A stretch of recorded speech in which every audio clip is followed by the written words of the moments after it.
Vamos já de imediato para a meditação da palavra de Deus. Convido você a localizar na sua Bíblia o segundo livro das Crônicas, capítulo 16. Nós estaremos lendo dos versículos 1 ao 9. Segundo livro das Crônicas, capítulo 16, versículos de 1 a 9.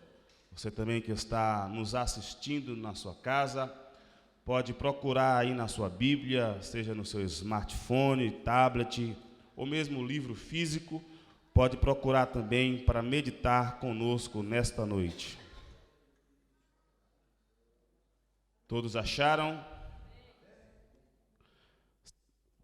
No ano 36º do reinado de Asa, Baasa, rei de Israel, subiu contra Judá e edificou a Ramá, para ninguém deixar sair, nem entrar a Asa, rei de Judá.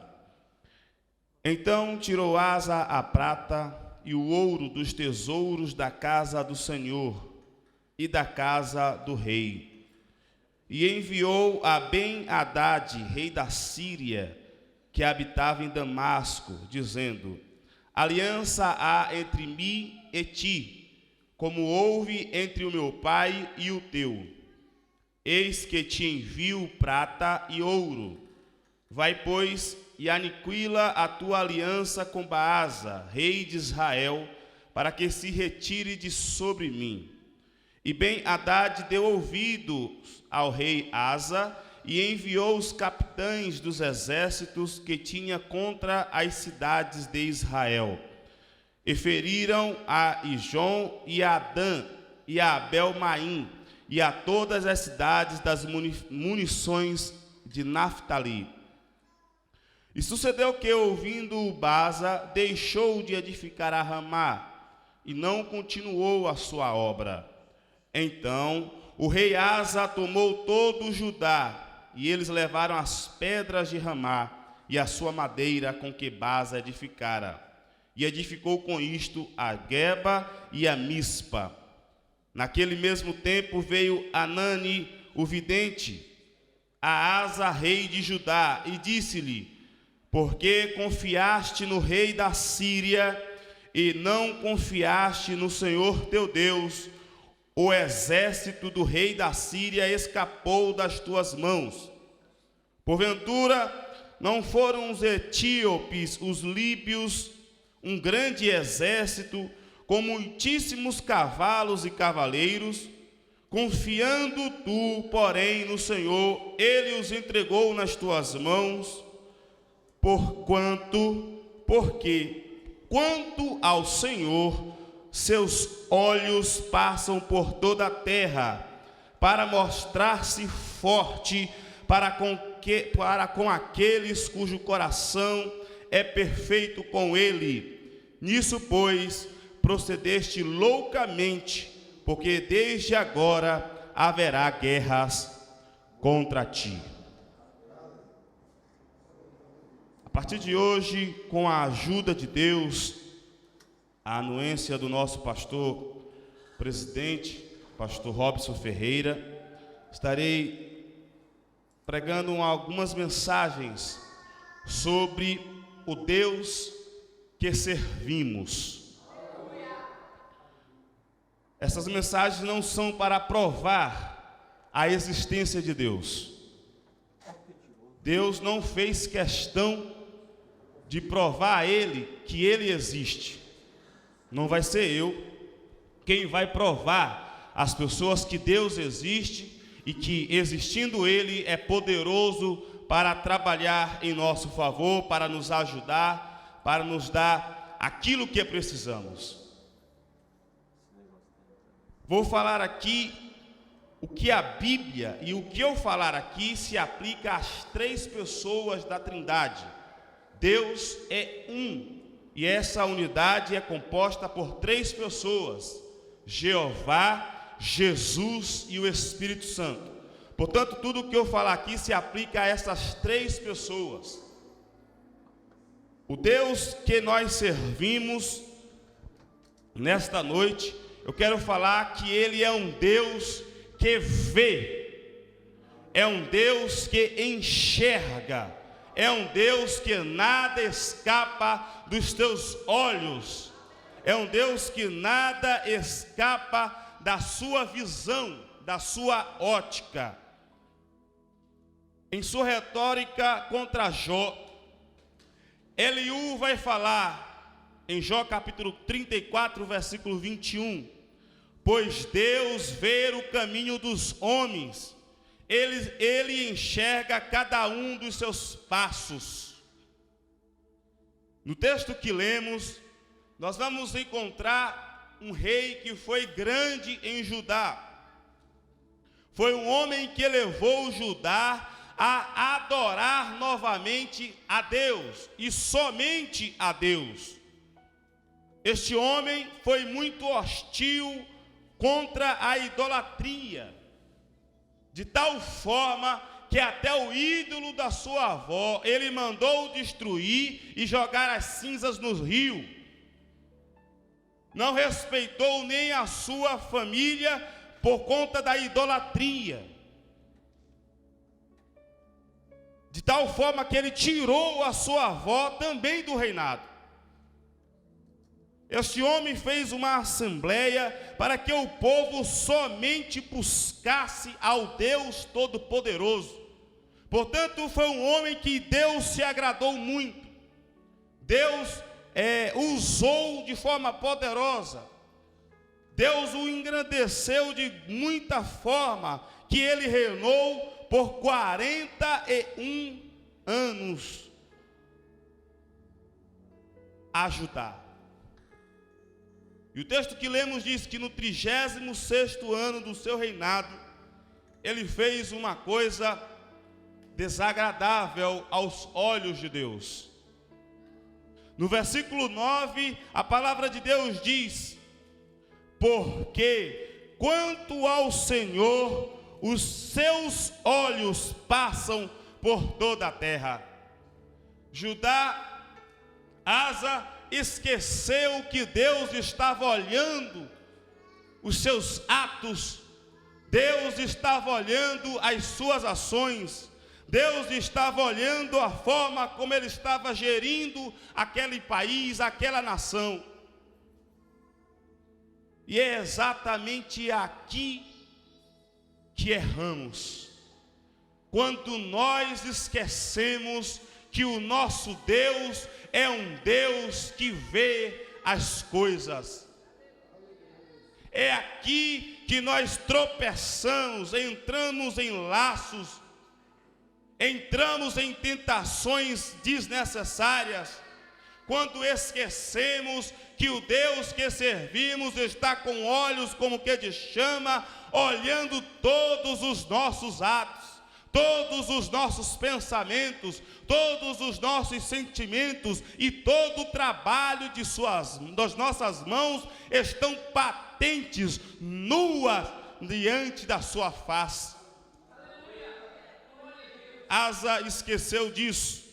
E quando Baasa, o rei de Israel, a nação estava dividida, Baasa estava desviado da presença de Deus, ele criou uma situação para que o povo não se chegasse até Asa, não consultasse a Asa, de tal forma que ele começou a construir uma cidade. Asa pegou o tesouro da casa de Deus, pegou o tesouro da casa real e entregou a um rei, o rei da Síria, a Ben-Hadad, e disse: olha, desfaz a sua aliança com Baasa, seja agora meu amigo, para que ele não continue construindo aquela cidade e para que o povo continue me consultando. Aquela ação deu certo, porque a pior coisa que para um homem de Deus acontece é ele ter suas ações é ele vencer com ações erradas, porque a queda é muito grande. De forma que Baasa deixou de lado a cidade que ele estava construindo, Ramá, deixou de lado aquela cidade, e aí voltou à normalidade. Só que Deus vê as ações do homem e levantou um vidente e questionou Asa. Mas não é possível que você vai pegou o tesouro da casa de Deus, que você pegou o tesouro da casa real, quando você tem um Deus todo-poderoso, que os seus olhos passam por toda a terra, para mostrar-se forte com aqueles cujo coração é perfeito para com ele. Porventura, os etíopes e os líbios não eram grandes quando você enfrentou, quando você consultou a Deus e Deus o entregou nas suas mãos? Esses reinados não eram grandes o suficiente, que quando você buscou a Deus, Deus te deu nas suas mãos? Por que você não buscou a Deus quando Baasa, rei de Israel, subiu contra vocês? Por que você não buscou a Deus quando Baasa construiu aquela cidade, edificou aquela cidade?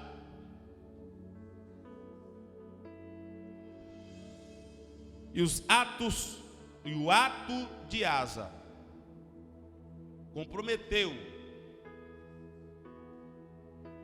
o restante do seu reinado, porque a palavra de Deus ainda diz que a partir daquele momento Judá estaria em guerra contínua com a Síria,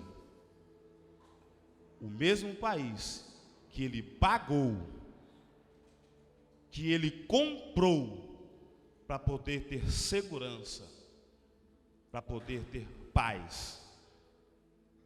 Aquele mesmo país virou uma nação de guerra perpétua com Judá. Meus amados irmãos, quando a gente sabe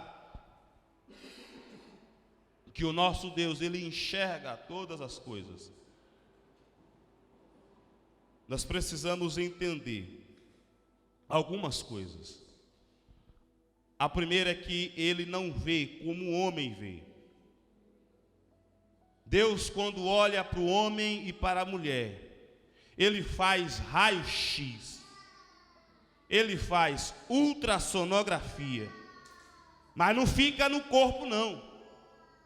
Ele vai para a mente, onde nenhum tubo de ensaio científico consegue medir as ações da mente. Ele vai para a alma, ele vai para o espírito, e ali faz uma divisão.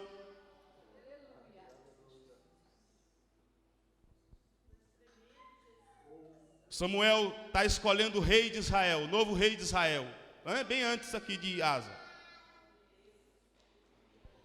E ele está escolhendo lá os homens fortes, os homens bonitos.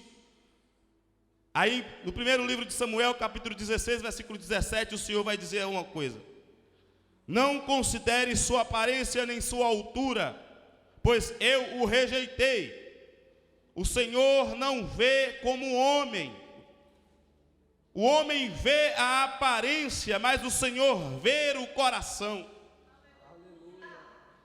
É bem verdade que um coração alegre aformoseia o rosto. É bem verdade que muitos colocam máscaras, mas diante de Deus não tem máscara, não tem nada que impeça Deus ver as intenções dos homens. Deus faz exame de tudo.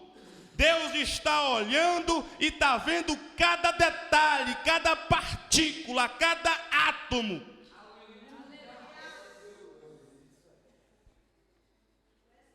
Segunda coisa que precisamos entender é que Deus não usa óculos escuros, Deus não usa óculos de grau, e Deus também não usa binóculo para ampliar as coisas.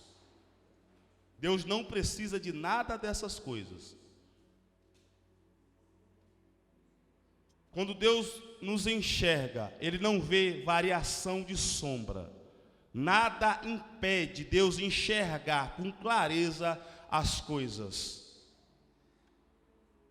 Hebreus capítulo 4, versículo 13 diz: e não há criatura alguma encoberta diante dele.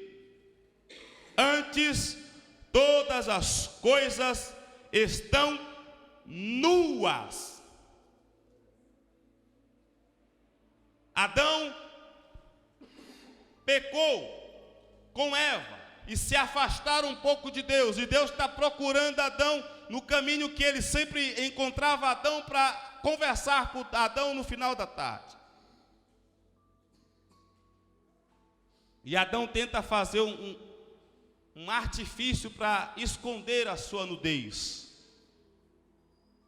Mas diante de Deus, todas as coisas estão nuas e patentes aos olhos daquele a quem temos de tratar. Isso implica algumas coisas. Não há variação, não há sombra, não há nada que impeça ver todos os detalhes das nossas vidas. Segunda coisa, não há saturação. O que é saturação? Uma imagem é de escala de cinza para preto. Qualquer cor, ela começa no básico do cinza e vai no mais escuro, fica preto, escuro. Não é de mais forte, nem de mais escuro e mais claro. Quanto mais para cinza, mais fica preto e branco a imagem. Quanto mais para escuro, mais ela fica saturada. O vermelho fica mais vivo, mais forte. O verde, o azul, qualquer cor. Tem muita gente que quando vai contar uma história, ele faz aquela pintura bem mais forte do que é. Ou, quando vai contar alguma coisa, não pinta o que ele fez exatamente, aí enfraquece um pouco, para não deixar aquele negócio mais forte, aquela cor mais forte. E tem gente que acha que diante de Deus pode pintar as coisas, as suas boas ações mais fortes e as más ações mais fracas. Diante de Deus não tem saturação. Deus vê do jeito que é, na tonalidade que é, na cor que ele realmente é. Não adianta misturar cores, não adianta colocar mais luz ou tirar luz. Deus vê do jeito que é.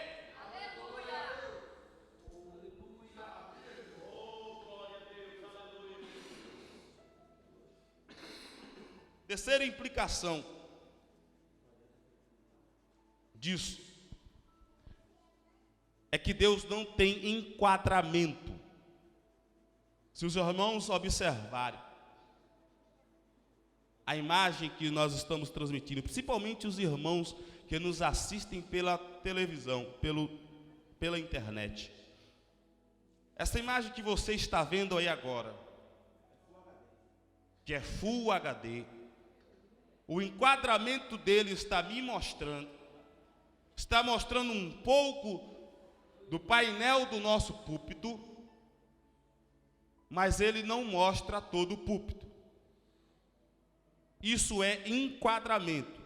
A pessoa que está lá editando,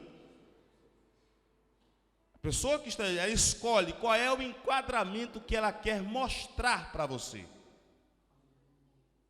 Tem muita gente que acha que consegue fazer isso diante de Deus. Só mostrar o enquadramento que ele quer, para contar a história do jeito que ele quer.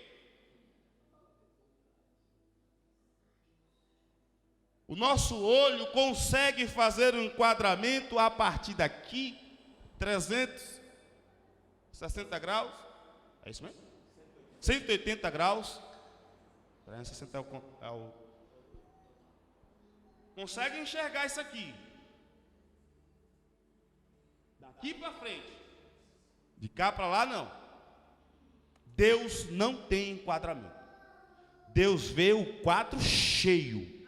Todas as suas ações, os movimentos dos seus dedos, o movimento dos seus pés, o movimento dos seus joelhos, o movimento da sua cintura, o movimento do seu tórax, o movimento do seu pescoço, o movimento da sua cabeça, da sua orelha, todas as coisas estão diante de Deus. É assim que Deus vê. Ele vê a história por completo. É bem verdade que Ele conhece cada um individualmente, mas as histórias que nós estamos construindo, Deus vê por completo. Sem artifício de cinema, sem artifício de nada. Deus vê por completo. Nada escapa do olhar de Deus. Não conseguimos assustar Deus, surpreender Deus, porque Ele está vendo tudo. Amém? Portanto, Deus não usa nenhum artifício na sua visão que possa atrapalhar a sua visão. Nós usamos óculos para nos proteger do sol escuro, usamos óculos de grau para poder melhorar a focalização. Nós usamos binóculo ou equipamento para enxergar mais longe, sem precisar ir mais longe. Deus não precisa de nada disso. E nós também precisamos contar uma história e recortar. Deus não tem nada disso, irmãos. Todas as coisas estão nuas e patentes aos seus olhos.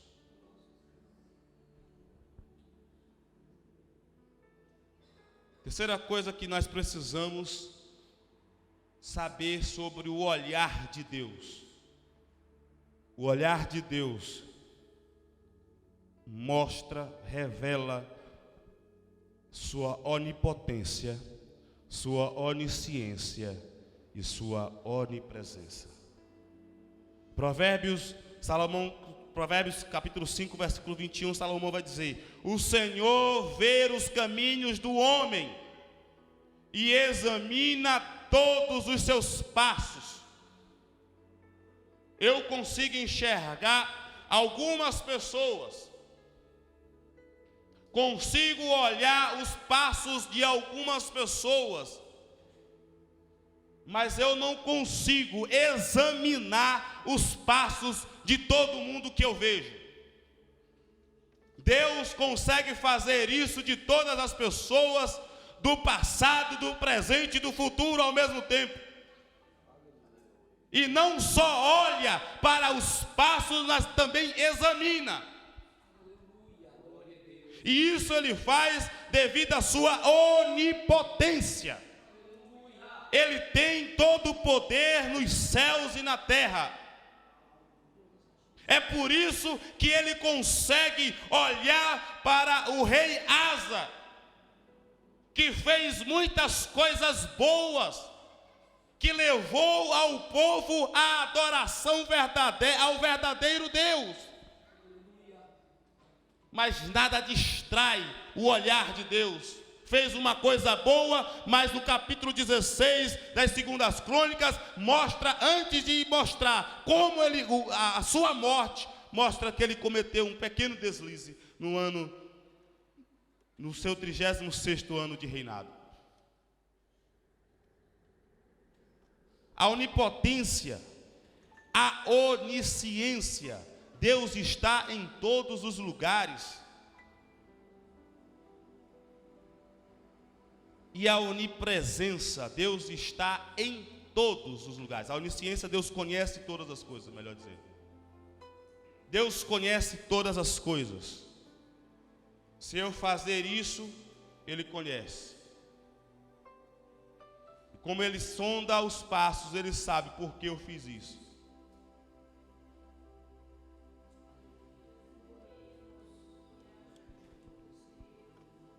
O Senhor vê os caminhos dos homens e examina todos os seus passos. Nós estamos diante de um Deus que enxerga tudo, irmãos. Diante de um Deus que é poderoso.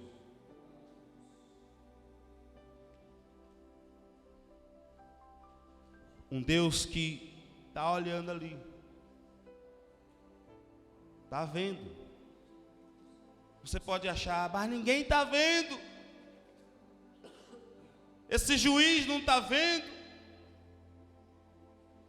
A polícia não está vendo. O pastor não está vendo. Eles até podem estar vendo, mas é uma coisa certeza: Deus está vendo. E Ele vai entrar com providência na hora certa. É bom lembrar, irmãos, falando da providência de Deus, tem coisas que Deus não precisa entrar em providência. Tem coisas que Ele quer que a gente entre em providência. A igreja clamar a Deus é um ato que deve ser da igreja. Deus não precisa estar levantando, sacudindo pedra para poder os crentes clamar a Ele. Ele está vendo tudo. Ele está vendo tudo. Portanto, voltando um pouco, recapitulando do que eu já disse, nosso Deus é um Deus que vê. Ele viu Asa esquecendo dele e comprando uma segurança que Deus dá de graça.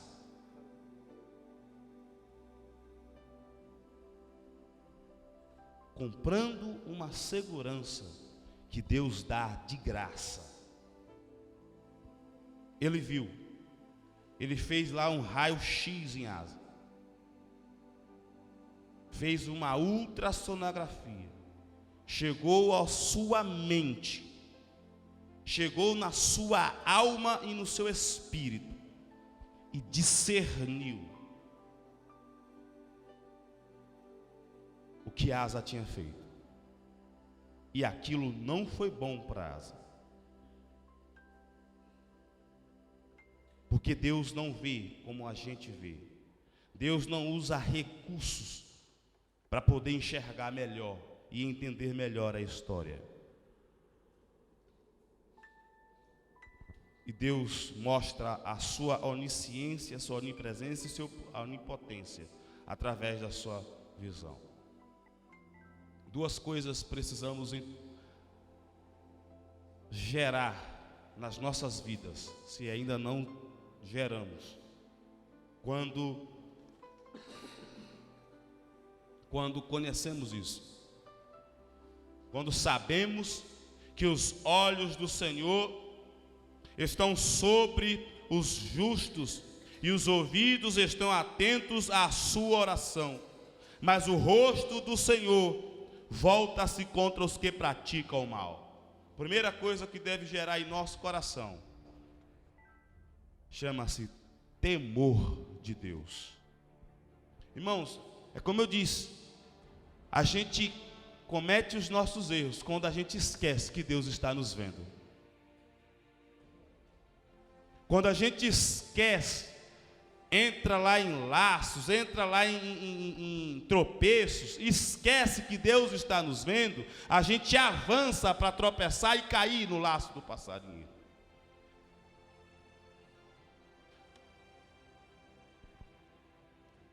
Precisamos gerar temor. Deus está me vendo. Pode ser escuro que for, pode estar nas mais profundezas dos mares. Deus ainda estará lá. Até no inferno, os olhos de Deus alcançam e vê do mesmo jeito que nos vê aqui na terra. Por isso, Pedro vai dizer na sua primeira carta, capítulo 3, versículo 12: os olhos do Senhor estão sobre os justos, mas o rosto dele voltar-se-á contra aqueles que praticam o mal, aqueles que praticam a iniquidade, a injustiça, o pecado. Deus se vira, Ele continua vendo, porque isso não impede Deus olhar, mas o rosto dele se vira. Oração não é atendida, clamor não é atendido, porque o seu rosto se virou contra estas pessoas. Jeremias capítulo 23, versículo 24: esconder-se-ia alguém em esconderijos, de modo que eu não o veja, diz o Senhor, porventura não encho eu os céus e a terra? Os profetas, os sacerdotes estavam corrompidos, preguiçosos, gananciosos, achando que Deus não estava vendo. Mas nada há de esconder de Deus. Por isso, irmãos, temamos a Deus.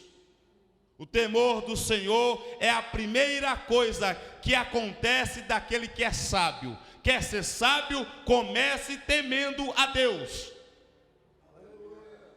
Quer andar em sabedoria, saber entrar e sair diante da sociedade, comece com temer a Deus, porque os seus olhos estão sobre nós. Quer ter uma vida de vitória, tema a Deus, porque aquele que teme a Deus, as mãos de Deus também estão estendidas para ele.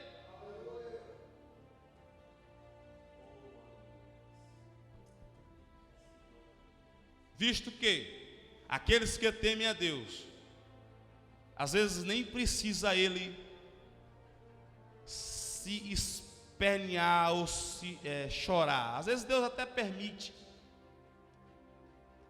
Como foi aquela mulher Sírio-Fenícia, que foi pedir uma ajuda e Deus a comparou com cachorros. Jesus a comparou com cachorros. Mas se ela não conhecia com quem estava falando, que era um Deus poderoso, e não insistisse, ela não teria a sua vitória. Porque o temor do Senhor não tira, não aniquila a esperança em Deus. Se Deus está vendo, Ele vai agir. Se os homens não estão fazendo, tomando as providências que ele precisa tomar, Deus vai tomar. E quando Deus agir, vai colocar todas as coisas no seu devido lugar. Deus está te vendo, meu irmão. Deus está te vendo, minha irmã. Por isso tema a Deus. Por isso alimente a esperança nele, porque ele está vendo. Você pode estar achando que ele não está observando. Você pode estar achando que ele te esqueceu. Mas se você é justo, se você teme a Deus, você pode esperar que a vitória dele vai te alcançar. A justiça dele vai ser alimento para a sua vida. Aqueles que têm fome e sede de justiça serão saciados. Os olhos do Senhor voltam-se para os justos, e os seus ouvidos estão atentos ao seu grito de socorro. Salmos 34, versículo 15.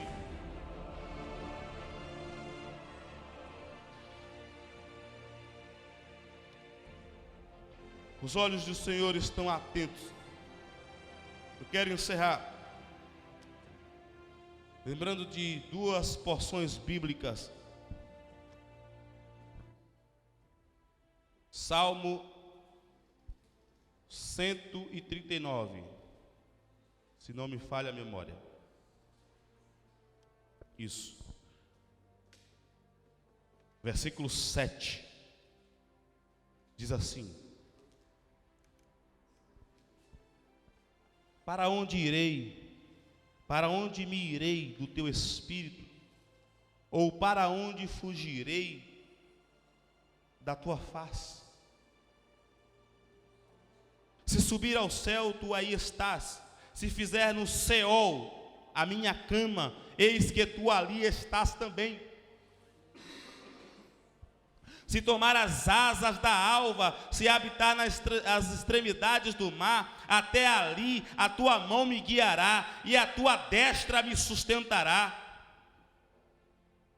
Se disser, de certo que as trevas me encobrirão, então a noite será a luz à roda de mim.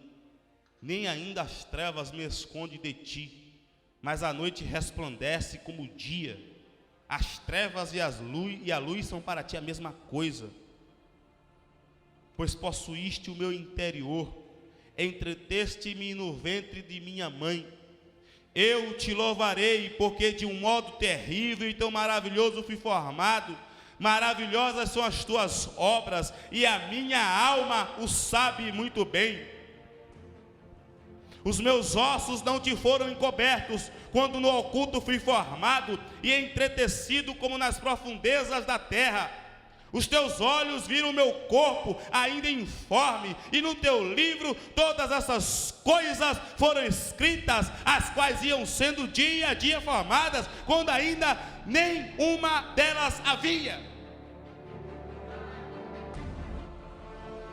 E quão preciosos são para mim, ó Deus, os teus pensamentos. Quão grande é a soma delas. O Deus que enxerga todas as coisas. Se você teme a Deus, se você é justo diante de Deus, você pode descansar no Senhor. Você pode descansar em Deus.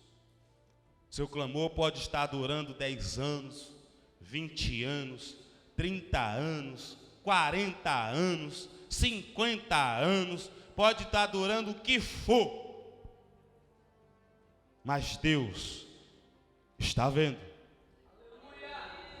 Ele pode até estar em silêncio, mas Deus está vendo.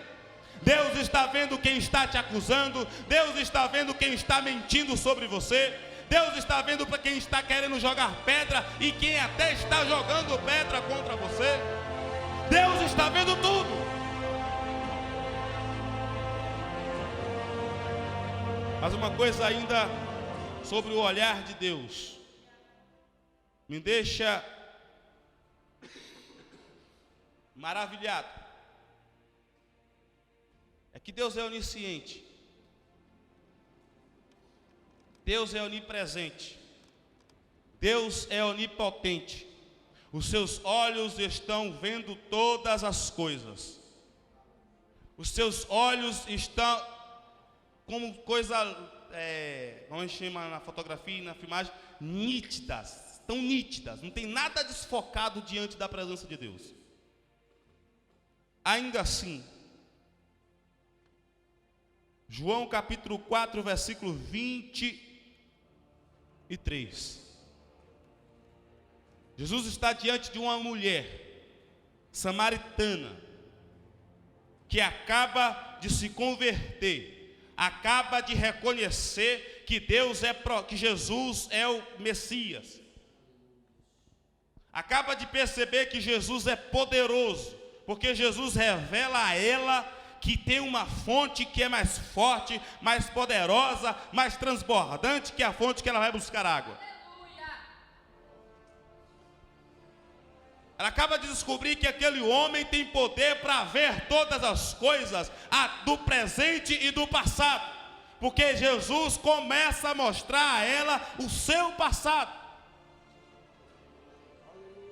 Aí ela vai tirar uma dúvida nos versículos 20. em diante. Olha, os nossos pais dizem que a gente tem que adorar ali, vocês dizem que tem que adorar acolá. Aí Jesus diz, versículo 21 em diante: disse-lhe Jesus: mulher, crê-me que a hora vem em que nem neste monte, nem em Jerusalém adorareis o Pai. Vós adorais o que não sabeis. Nós adoramos o que sabemos, porque a salvação vem dos judeus. Aí o Deus que vê todas as coisas, o Deus que enxerga tudo, vai dizer: mas a hora vem, e agora é, em que os verdadeiros adoradores adorarão o Pai em espírito e em verdade, porque o Pai procura a tais a que assim o adorem. Deus está procurando nesta noite adoradores verdadeiros, e eu creio que o seu olhar parou em Vila Franca de Xira. O seu olhar parou no templo da Derfe. O seu olhar parou aí onde você está assistindo esta mensagem. Porque aqui tem pessoas que adoram a Deus de verdade e em espírito. Você pode louvar a Deus que enxerga todas as coisas.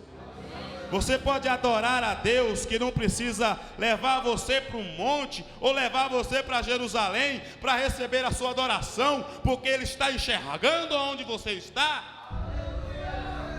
Você pode exaltar a Deus, continuar glorificando o seu nome, continuar resistindo às tentações, resistindo o diabo, e continuar servindo a Ele, adorando a Ele em todos os seus atos, em todos os seus pensamentos, em todos os seus sentimentos.